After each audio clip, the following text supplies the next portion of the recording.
ಇಲ್ವಲ್ಲ? ಅಂತೂ ಮನಸ್ಸು ಈಗ ಹಗುರ ಆಯ್ತು. ಮನಸ್ಸಿನ್ನು ಹಗುರವಾಗಿಲ್ಲ, ಇನ್ನೂ ಒಂದ್ ಕೆಲಸ ಬಾಕಿ ಇದೆ. ಇನ್ನೂ ಒಂದ್ ಕೆಲಸನ? ಅದೇನಂತ ಹೇಳ್ಬಿಡು, ಇಲ್ಲೇ ಮುಗಿಸ್ಬಿಟ್ಟೆ. ಅದನ್ನ ಇಲ್ಲೇ ಮುಗಿಸುವಂತ ಸಾಧಾರಣ ಕಾರ್ಯವಲ್ಲಪ್ಪ ಸೋಮು. ಇಲ್ಲಿ ಮುಗಿಸುವಂತ ಕಾರ್ಯ ಅಲ್ವಾ? ಹಾಗಾದ್ರೆ ಅದೇನಪ್ಪ ಅಂತ ಮಹತ್ವದ ಕಾರ್ಯ? ಇಷ್ಟು ತಿಳಿದಿಲ್ವೇನೋ ಮಿಸ್ಟರ್ ಸೋಮಶೇಖರ್?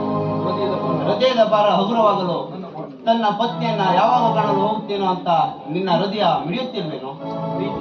99% ಕರೆಕ್ಟ್ ನೋಡು.